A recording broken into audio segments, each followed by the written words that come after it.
ನಮಸ್ಕಾರ ಸ್ನೇಹಿತರೆ, ಹೇಗಿದ್ರೆ ಎಲ್ಲರೂ ಚೆನ್ನಾಗಿದ್ದಾರೆ ಅಂದ್ಕೊಂಡು ಸ್ನೇಹಿತರೆ. ಎಲ್ರಿಗೂ ಮೀಡಿಯಾ ಅಪ್ಡೇಟ್ ಚಾನಲಿನ ಮತ್ತೊಂದು ವಿಡಿಯೋಗೆ ತಮಗೆಲ್ರಿಗೂ ಸ್ವಾಗತ ಸುಸ್ವಾಗತ. ಸ್ನೇಹಿತರೆ, ಈ 2025ರ ಈ ಒಂದು ವರ್ಷದಲ್ಲಿ ಡಿಸೆಂಬರ್ 14ರ ನಂತರ ಕನ್ಯಾ ರಾಶಿಯವರ ಜೀವನದಲ್ಲಿ ಏನೆಲ್ಲ ಬದಲಾವಣೆಗಳನ್ನು ಈ ಕನ್ಯಾ ರಾಶಿಯವರು ಕಾಣಲಿದ್ದೀರಿ.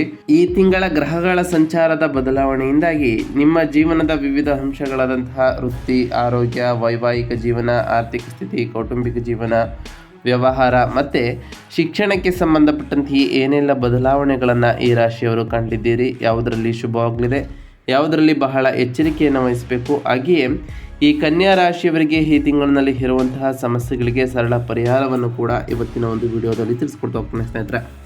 ಆದ್ದರಿಂದ ವಿಡಿಯೋನ ಸ್ಕಿಪ್ ಮಾಡಿದೆ ಇಲ್ಲಿಂದ ಕೊನೆ ತನಕ ನೋಡ್ತಾ ಬನ್ನಿ. ಸ್ಕಿಪ್ ಮಾಡಿ ವಿಡಿಯೋನ ನೋಡೋದ್ರಿಂದ ಅಷ್ಟು ಇನ್ಫಾರ್ಮೇಷನ್ ಅರ್ಥ ಆಗೋದಿಲ್ಲ. ಸೊ ಫಸ್ಟಿಂದ ಏನು ತನಕ ವಿಡಿಯೋನ ವಾಚ್ ಮಾಡಿ. ಹಾಗೆ ನಮ್ಮ ಈ ವಿಡಿಯೋ ಇಷ್ಟ ಆಗಿತ್ತು ಅಂದರೆ ವಿಡಿಯೋಗೆ ಒಂದು ಲೈಕ್ ಮಾಡಿ ಸ್ನೇಹಿತರೆ. ಯಾರಿನ್ನೂ ನಮ್ಮ ಚಾನಲ್ನ ಸಬ್ಸ್ಕ್ರೈಬ್ ಮಾಡ್ಕೊಂಡಿಲ್ಲ ಅವರು ಈಗಲೇ ಸಬ್ಸ್ಕ್ರೈಬ್ ಮಾಡ್ಕೊಳ್ಳಿ. ಸಬ್ಸ್ಕ್ರೈಬ್ ಮಾಡ್ಕೊಂಡು ಪ್ರತಿನಿತ್ಯ ವಿಡಿಯೋ ವಾಚ್ ಮಾಡ್ತಿರೋರಿಗೆ ಥ್ಯಾಂಕ್ ಯು ಸೋ ಮಚ್ ಅಂತ ಹೇಳ್ತಾ, ಇನ್ನು ಈ ಕನ್ಯಾ ರಾಶಿಯವರಿಗೆ ಡಿಸೆಂಬರ್ ತಿಂಗಳ ಗ್ರಹ ಸಂಚಾರ ಹೇಗಿರಲಿದೆ ಅಂತ ಮೊದಲನೇದಾಗಿ ತಿಳ್ಕೊಳ್ತಾ ಬರೋಣ. ಶುಕ್ರ ಗ್ರಹದ ವಿಚಾರಕ್ಕೆ ಬರೋದಾದರೆ ಮೊದಲನೇದಾಗಿ ವೃಶ್ಚಿಕ ರಾಶಿಯ 3ನೇ ಮನೆಯಿಂದ ಧನುಸ್ಸು ರಾಶಿಯ 4ನೇ ಮನೆಗೆ ಡಿಸೆಂಬರ್ 20ರಂದು ಶುಕ್ರನು ರಾಶಿ ಬದಲಾವಣೆಯನ್ನು ಮಾಡಲಿದ್ದಾನೆ. ಇನ್ನು ಸೂರ್ಯಗ್ರಹದ ವಿಚಾರಕ್ಕೆ ಬರೋದಾದರೆ ವೃಶ್ಚಿಕ ರಾಶಿಯ 3ನೇ ಮನೆಯಿಂದ ಡಿಸೆಂಬರ್ 16ರವರೆಗೆ ಅಲ್ಲಿದ್ದು, ಅದಾದ ನಂತರ ಧನುಸ್ಸು ರಾಶಿಯ 4ನೇ ಮನೆಗೆ ಡಿಸೆಂಬರ್ 16 ನಂತರ ಪ್ರವೇಶವನ್ನು ಮಾಡಲಿದ್ದಾನೆ. ಇನ್ನು ಬುಧ ಗ್ರಹದ ವಿಚಾರಕ್ಕೆ ಬರೋದಾದರೆ ವೃಶ್ಚಿಕ ರಾಶಿಯ 3ನೇ ಮನೆಯಿಂದ ಧನುಸ್ಸು ರಾಶಿಯ 4ನೇ ಮನೆಗೆ ಡಿಸೆಂಬರ್ 29ರಂದು ಬುಧನು ರಾಶಿ ಬದಲಾವಣೆಯನ್ನು ಮಾಡ್ತಾ ಬಂದರೆ, ಮಂಗಳ ವೃಶ್ಚಿಕ ರಾಶಿಯ 3ನೇ ಮನೆಯಿಂದ ಧನುಸ್ಸು ರಾಶಿಯ 4ನೇ ಮನೆಗೆ ಡಿಸೆಂಬರ್ 7ರಂದು ರಾಶಿ ಬದಲಾವಣೆಯನ್ನು ಮಾಡಲಿದ್ದಾನೆ. ಇನ್ನು ಗುರುಗ್ರಹದ ವಿಚಾರಕ್ಕೆ ಬರೋದಾದರೆ ಕಟಕ ರಾಶಿಯ 11ನೇ ಮನೆಯಿಂದ ಮಿಥುನ ರಾಶಿಯ 10ನೇ ಮನೆಗೆ ಡಿಸೆಂಬರ್ 5ರಂದು ಗುರು ರಾಶಿ ಬದಲಾವಣೆಯನ್ನು ಆಲ್ರೆಡಿ ಮಾಡಿದ್ದಾನೆ. ಶನಿ ಮೀನರಾಶಿಯ 7ನೇ ಮನೆಯಲ್ಲಿ ಈ ತಿಂಗಳಿಡೀ ಪೂರ್ತಿ ಇರಲಿದ್ದಾರೆ.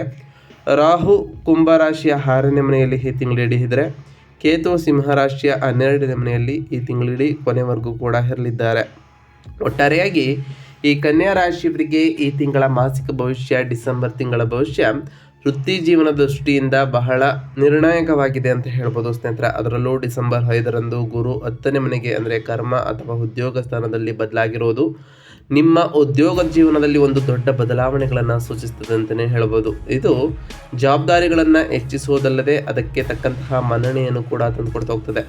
ತಿಂಗಳ ಮೊದಲ ವಾರದಲ್ಲಿ 3ನೇ ಮನೆಯಲ್ಲಿ ಗ್ರಹಗಳ ಸಂಚಾರ ಇರೋ ಕಾರಣ ನಿಮ್ಮಲ್ಲಿ ಆತ್ಮವಿಶ್ವಾಸ ಮತ್ತು ಧೈರ್ಯ ಹೆಚ್ಚಾಗಲಿದ್ದು, 2ನೇ ವಾರದಲ್ಲಿ 4ನೇ ಮನೆಯಲ್ಲಿ ಕುಜ, ರವಿ, ಶುಕ್ರರು ಸೇರೋ ಕಾರಣ ಕೆಲಸದ ಒತ್ತಡವು ಕೂಡ ಮನೆಯ ವಾತಾವರಣದ ಮೇಲೆ ಬೇರದಂತೆ ನೋಡಿಕೊಳ್ಬೇಕಾಗುತ್ತದೆ ಈ ರಾಶಿಯವರು. ಇನ್ನು ಈ ಡಿಸೆಂಬರ್ 14ರ ನಂತರ ಈ ರಾಶಿಯವರ ವೃತ್ತಿ ಮತ್ತು ಉದ್ಯೋಗದ ವಿಚಾರಕ್ಕೆ ಬರೋದಾದರೆ ಏನೆಲ್ಲ ಬದಲಾವಣೆಯನ್ನು ಕಂಡಿದೆ ಅಂತ ನೋಡ್ತಾ ಬರೋದಾದರೆ, ಈ ತಿಂಗಳು ಉದ್ಯೋಗಿಗಳಿಗೆ ಮಿಶ್ರ ಫಲಿತಾಂಶವನ್ನು ನೀಡುವ ತಿಂಗಳು ಅಂತಲೇ ಹೇಳ್ಬೋದು. ಹೊಸ ಹೊಸ ಅವಕಾಶಗಳು ಬರ್ತಾ ಹೋಗ್ತವೆ. ಅದರಲ್ಲೂ ಈ ಡಿಸೆಂಬರ್ 14ರ ನಂತರ ಬಡ್ತಿ ಮತ್ತು ಜವಾಬ್ದಾರಿಗಳು ಕೂಡ ಹೆಚ್ಚಾಗಲಿದೆ. ಡಿಸೆಂಬರ್ 5ರಂದು ಗುರು 10ನೇ ಮನೆಗೆ ಪ್ರವೇಶವನ್ನು ಮಾಡಿರೋ ಕಾರಣ ಉದ್ಯೋಗದಲ್ಲಿ ನಿಮ್ಮ ಸ್ಥಾನಮಾನ ಹೆಚ್ಚಾಗಲಿದೆ. ಬಹಳ ದಿನಗಳಿಂದ ನಿರೀಕ್ಷಿಸುತ್ತಿದ್ದಂತಹ ಬಡ್ತಿ ಸಿಗುವಂತಹ ಚಾನ್ಸಸ್ ಕೂಡ ನಿಮಗೆ ಎದುರಾಗಲಿದೆ ಸ್ನೇಹಿತರೆ. ಆದರೆ ಹೊಸ ಹುದ್ದೆಯೊಂದಿಗೆ ಕೆಲಸದ ಭಾರ ಮತ್ತು ಜವಾಬ್ದಾರಿಗಳು ಕೂಡ ವಿಪರೀತವಾಗಿ ಹೆಚ್ಚಾಗ್ಬೋದು. ನೀವು ವಿಶ್ರಾಂತಿ ಇಲ್ಲದೆ ಕೆಲಸವನ್ನು ಮಾಡಬೇಕಾಗಿ ಬರ್ಬೋದು ಸ್ನೇಹಿತರೆ. ಇದರಿಂದ ಈ ಟೈಮ್ನಲ್ಲಿ ಸಾಧ್ಯವಾದಷ್ಟು ನಿಮ್ಮ ಕೆಲಸದ ಕಡೆ ಹೆಚ್ಚಿನ ಗಮನವನ್ನು ಕೊಡ್ತಾ ಬನ್ನಿ. ಏಕೆಂದರೆ ನೀವು ಕೆಲಸದ ಜವಾಬ್ದಾರಿಯನ್ನು ಹಿಂದಿಕ್ಕಿದ್ರೆ ಮೇಲಾಧಿಕಾರಿಗಳೊಂದಿಗೆ ಭಿನ್ನಾಭಿಪ್ರಾಯಗಳು ಬರುವಂತಹ ಚಾನ್ಸಸ್ ಕೂಡ ಇರಲಿದೆ ಸ್ನೇಹಿತರೆ.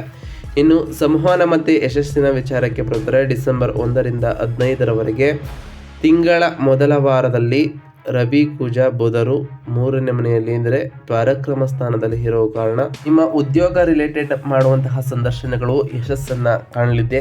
ನಿಮ್ಮ ಮಾತುಗಾರಿಕೆ ಮತ್ತು ಪ್ರೆಸೆಂಟೇಷನ್ ಕೌಶಲ್ಯಗಳು ಮೇಲಾಧಿಕಾರಿಗಳನ್ನು ಆಕರ್ಷಿಸ್ತಾ ಹೋಗ್ತದೆ ಸ್ನೇಹಿತರೆ. ಅದರಲ್ಲೂ ಮಾರ್ಕೆಟಿಂಗ್, ಸೇಲ್ಸ್ ಮತ್ತು ಮಾಧ್ಯಮ ರಂಗದಲ್ಲಿ ಇರುವವರಿಗೆ ಅತ್ಯುತ್ತಮವಾದಂತಹ ಸಮಯ ಅಂತಲೇ ಹೇಳ್ಬೋದು.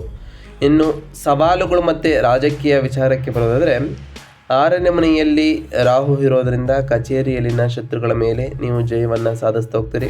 ಅವರು ನಿಮ್ಮ ವಿರುದ್ಧ ಮಾಡುವಂತಹ ಕುತಂತ್ರಗಳು ಫಲಿಸೋದಿಲ್ಲ ಸ್ನೇಹಿತರೆ. ಆದರೆ 7ನೇ ಮನೆಯಲ್ಲಿ ಶನಿಯ ಸಂಚಾರ ಇರೋ ಕಾರಣ ಮೇಲಾಧಿಕಾರಿಗಳೊಂದಿಗೆ ಅಥವಾ ಸಹೋದ್ಯೋಗಿಗಳೊಂದಿಗೆ ವಾದಕ್ಕೆ ಇಳಿಯದಿರುವುದು ಒಳ್ಳೆಯದು ಅಂತ ಹೇಳ್ಬೋದು. ನಿಮ್ಮ ಕೆಲಸದಲ್ಲಿ ಪ್ರಾಮಾಣಿಕವಾಗಿದ್ದರೆ ಶನಿ ನಿಮಗೆ ರಕ್ಷಣೆಯನ್ನು ನೀಡಲಿದ್ದಾರೆ ಸ್ನೇಹಿತರೆ. ಇದರಿಂದ ನಿಮ್ಮ ಜೀವನದಲ್ಲಿ ಸಾಕಷ್ಟು ಬದಲಾವಣೆಗಳನ್ನು ಕೂಡ ಕಾಣ್ಬೋದಾಗಿದೆ. ಇನ್ನು ಕೆಲಸ ಮತ್ತು ಜೀವನದ ಸಮತೋಲನದ ವಿಚಾರಕ್ಕೆ ಬರೋದಾದರೆ ಡಿಸೆಂಬರ್ 16 ನಂತರ ತಿಂಗಳ 2ನೇ ವಾರದಲ್ಲಿ ಗ್ರಹಗಳೆಲ್ಲವೂ 4ನೇ ಮನೆಗೆ ಬದಲಾಗುವ ಕಾರಣ ಆಫೀಸಿನ ಒತ್ತಡವನ್ನು ಮನೆಗೆ ತರುವಂತಹ ಸಾಧ್ಯತೆ ಇರಲಿದೆ. ಇದರಿಂದ ನಿಮ್ಮ ಮಾನಸಿಕ ನೆಮ್ಮದಿಯೂ ಕೂಡ ಹಾಳಾಗ್ಬೋದು. ಮನೆಯಿಂದ ಕೆಲಸ ಮಾಡುವಂಥವರಿಗೆ ಸಮಯದ ನಿರ್ವಹಣೆ ಮಾಡುವುದು ಕೂಡ ಬಹಳ ಅವಶ್ಯಕವಾಗಿರ್ತದೆ ಅಂತ ಹೇಳ್ಬೋದು ಸ್ನೇಹಿತರೆ. ಇನ್ನು ಈ ರಾಶಿಯವರ ಹಣಕಾಸಿನ ವಿಚಾರದ ಬಗ್ಗೆ ಮಾತನಾಡ್ತಾ ಬರೋದಾದರೆ ಹಣಕಾಸಿನ ವಿಚಾರದಲ್ಲಿ ಈ ಡಿಸೆಂಬರ್ ತಿಂಗಳು ಸಾಧಾರಣವಾಗಿರ್ತದೆ ಈ ಕನ್ಯಾ ರಾಶಿಯವರಿಗೆ. ಆದಾಯದ ವಿಚಾರಕ್ಕೆ ಬರೋದಾದರೆ 10ನೇ ಮನೆಯಲ್ಲಿ ಗುರುವಿನ ಬಲದಿಂದ ಉದ್ಯೋಗದ ಮೂಲಕ ಬರುವಂತಹ ಆದಾಯ ಸ್ಥಿರವಾಗಿರಲಿದೆ. ಇನ್ಸೆಂಟಿವ್ ಅಥವಾ ಬೋನಸ್ ರೂಪದಲ್ಲಿ ಹೆಚ್ಚುವರಿ ಹಣವೂ ಕೂಡ ಬರುವಂತಹ ಸಾಧ್ಯತೆ ಇದೆ ಸ್ನೇಹಿತರೆ.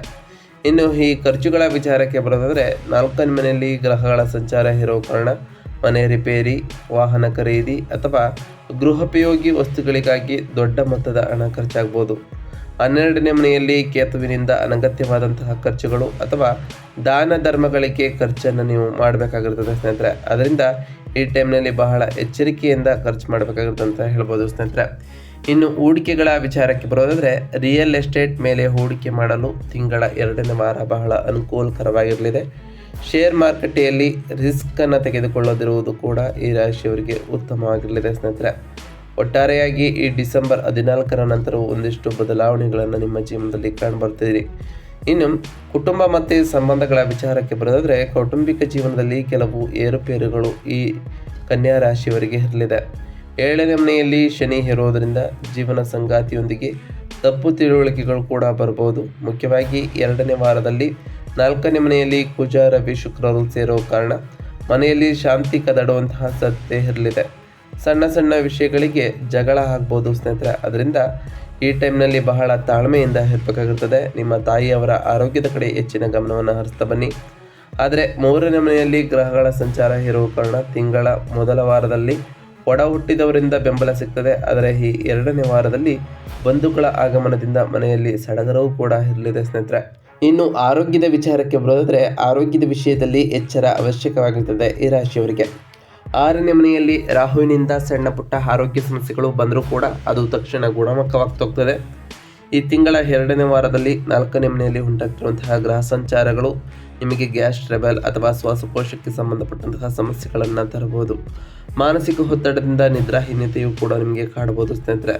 ಯೋಗ ಅಥವಾ ಪ್ರಾಣಾಯಾಮ ಮಾಡೋದ್ರಿಂದ ನಿಮಗೆ ಪರಿಹಾರ ಸಿಗಲಿದೆ. ಈ ಟೈಮ್ನಲ್ಲಿ ನಿಮ್ಮ ದೈಹಿಕ ಶಕ್ತಿ ಮತ್ತು ಮಾನಸಿಕ ಶಕ್ತಿಯಾಗಿ ಯೋಗ ಮತ್ತು ಧ್ಯಾನವನ್ನು ಮಾಡ್ತಾ ಬನ್ನಿ ಸ್ನೇಹಿತರೆ. ಇನ್ನು ಈ ರಾಶಿಯವರ ವ್ಯಾಪಾರ ಮತ್ತು ವ್ಯವಹಾರದ ವಿಚಾರಕ್ಕೆ ಬರೋದಾದರೆ ಬಿಸ್ನೆಸ್ ವಿಚಾರದಲ್ಲಿ ಈ ಡಿಸೆಂಬರ್ ತಿಂಗಳು ಈ ಕನ್ಯಾ ರಾಶಿಯವರಿಗೆ ಉತ್ತಮವಾದಂತಹ ಫಲಿತಾಂಶಗಳ ಜೊತೆಗೆ ಒಂದಿಷ್ಟು ಮಿಶ್ರ ಫಲಿತಾಂಶಗಳನ್ನು ಕೂಡ ತರಲಿದೆ. 10ನೇ ಮನೆಯಲ್ಲಿ ಗುರುವಿನಿಂದ ವ್ಯಾಪಾರ ವಿಸ್ತರಣೆಗೆ ಹೊಸ ಹೊಸ ಆಲೋಚನೆಗಳು ಬರ್ತಾ ಹೋಗ್ತವೆ. ಆದರೆ 7ನೇ ಮನೆಯಲ್ಲಿ ಶನಿಯ ಸಂಚಾರದಿಂದ ಪಾಲುದಾರಿಕೆ ವ್ಯವಹಾರಗಳಲ್ಲಿ ಮಂದಗತಿ ಇರಲಿದೆ. ಪಾಲುದಾರರೊಂದಿಗೆ ಭಿನ್ನಾಭಿಪ್ರಾಯಗಳು ಬರದಂತೆ ಈ ರಾಶಿಯವರು ನೋಡ್ಕೊಳ್ಬೇಕು. ಹೊಸ ಸಾಹಸಗಳಿಗೆ ಕೈ ಹಾಕಲು ಡಿಸೆಂಬರ್ 15ರವರೆಗೆ ಬಹಳ ಸಮಯ ಚೆನ್ನಾಗಿರಲಿದೆ. ಆ ನಂತರ ಬಂಡವಾಳ ಹೂಡುವ ವಿಷಯದಲ್ಲಿ ಜಾಗರೂಕರಾಗಿ ಇರಬೇಕಾಗಿರ್ತದೆ ಈ ರಾಶಿಯವರು. ಇನ್ನು ಈ ರಾಶಿಯ ವಿದ್ಯಾರ್ಥಿಗಳ ವಿಚಾರಕ್ಕೆ ಬರೋದಾದರೆ ವಿದ್ಯಾರ್ಥಿಗಳು ಓದಿನ ಕಡೆ ಹೆಚ್ಚು ಗಮನವನ್ನು ಹರಿಸಬೇಕು. ಈ ಡಿಸೆಂಬರ್ ತಿಂಗಳಿನಲ್ಲಿ 4ನೇ ಮನೆಯಲ್ಲಿ ಗ್ರಹಗಳ ಗೊಂದಲದಿಂದ ಮನೆಯಲ್ಲಿ ಓದಲು ಪೂರಕವಾದಂತಹ ವಾತಾವರಣ ಇಲ್ಲದಿರ್ಬೋದು. ಏಕಾಗ್ರತೆ ಕಡಿಮೆ ಆಗುವಂತಹ ಸಾಧ್ಯತೆಯೂ ಕೂಡ ಮೂಡಿರ್ಬೋದು ಸ್ನೇಹಿತರೆ.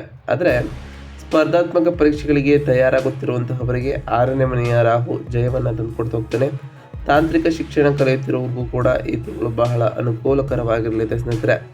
ಒಟ್ಟಾರೆಯಾಗಿ ಈ ಡಿಸೆಂಬರ್ ತಿಂಗಳಿನಲ್ಲಿ ಒಂದಿಷ್ಟು ಸಕಾರಾತ್ಮಕ ಬದಲಾವಣೆಗಳ ಜೊತೆಗೆ ಒಂದಿಷ್ಟು ಎಚ್ಚರಿಕೆಯ ಸೂಚನೆಗಳನ್ನು ಕೂಡ ಕಾಣ್ತಾ ಬರ್ತೀರಿ.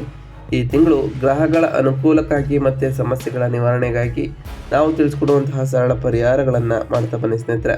ಪ್ರತಿ ಶನಿವಾರದಂದು 7ನೇ ಮನೆಯಲ್ಲಿನ ಶನಿಯ ಪ್ರಭಾವವನ್ನು ತಗ್ಗಿಸಲು ಪ್ರತಿ ಶನಿವಾರ ಕಪ್ಪು ಎಳ್ಳು ಅಥವಾ ಕಬ್ಬಿಣವನ್ನು ದಾನ ಮಾಡಿ. ಪ್ರತಿ ಶನಿವಾರದಂದು ಓಂ ಶಂ ಶನೈಶ್ವರಾಯ ನಮಃ ಎಂಬ ಮಂತ್ರವನ್ನು ಜಪಿಸಿ ಸ್ನೇಹಿತರೆ. ಇನ್ನು 10ನೇ ಮನೆಯಲ್ಲಿರುವಂತಹ ಗುರುವಿನ ವಿಚಾರಕ್ಕೆ ಬರೋದಾದರೆ 10ನೇ ಮನೆಯ ಗುರುವಿನಿಂದ ಉಂಟಾಗುವಂತಹ ಕೆಲಸದ ಒತ್ತಡ ಇದನ್ನು ಕಡಿಮೆ ಮಾಡಲು ಪ್ರತಿ ಗುರುವಾರದಂದು ದತ್ತಾತ್ರೇಯ ಸ್ವಾಮಿಯವರನ್ನು ಅಥವಾ ಗುರು ರಾಘವೇಂದ್ರ ಸ್ವಾಮಿಯವರನ್ನು ಜಪಿಸಿ ಸ್ನೇಹಿತರೆ. ಹಾಗೆ ಪ್ರತಿ ಗುರುವಾರ ಓಂ ಗುರುಭ್ಯೋ ನಮಃ ಎಂಬ ಮಂತ್ರವನ್ನು ಜಪಿಸುವುದರ ಜೊತೆಗೆ ಗುರುಗಳು ಮತ್ತು ಹಿರಿಯರ ಆಶೀರ್ವಾದವನ್ನು ಪಡೆದುಕೊಳ್ಳಿ ಸ್ನೇಹಿತರೆ. ಇನ್ನು ಕುಜದೋಷ ನಿವಾರಣೆಗಾಗಿ ಮನೆಯಲ್ಲಿ ಶಾಂತಿ ನೆಲೆಸಲು ಪ್ರತಿ ಮಂಗಳವಾರದಂದು ಸುಬ್ರಹ್ಮಣ್ಯ ಸ್ವಾಮಿಗೆ ದೀಪಾರಾಧನೆಯನ್ನು ಮಾಡಿ ಸ್ನೇಹಿತರೆ. ಮಾನಸಿಕ ನೆಮ್ಮದಿ ಮತ್ತು ವೃತ್ತಿಯಲ್ಲಿ ಯಶಸ್ಸಿಗಾಗಿ ಪ್ರತಿ ಬುಧವಾರದಂದು ವಿಷ್ಣು ಸಹಸ್ರನಾಮವನ್ನು ಪಠಿಸಿ ಸ್ನೇಹಿತರೆ.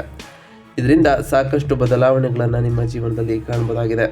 ನಾವು ತಿಳಿಸ್ಕೊಟ್ಟಿರುವಂತಹ ಈ ಎಲ್ಲ ಸರಳ ಪರಿಹಾರಗಳನ್ನು ಈ ರಾಶಿಯವರು ಮಾಡಿದ್ದೇ ಆದರೆ ನಿಮ್ಮ ಜೀವನದಲ್ಲಿ ಸಾಕಷ್ಟು ಬದಲಾವಣೆಗಳನ್ನು ಕಾಣ್ತಾ ಬರ್ತೀರಿ.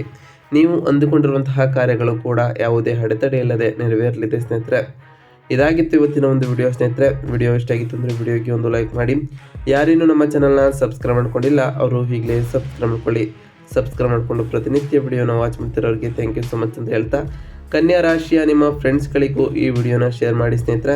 ಇದರಿಂದ ಅವರು ಕೂಡ ಅವರವರ ರಾಶಿಯ ಬಗ್ಗೆ ತಿಳ್ಕೊಳ್ಳೋಕ್ಕೆ ಸಹಾಯವಾಗ್ತದೆ ಅಂತ ಹೇಳ್ತಾ ಇವತ್ತಿನ ಒಂದು ವಿಡಿಯೋನ ಮುಗಿಸ್ತಿದ್ದೀನಿ ಸ್ನೇಹಿತರೆ. ಸಿಗ್ತೀನಿ ಮತ್ತೊಂದು ವಿಡಿಯೋದೊಂದಿಗೆ. Thank you for watching.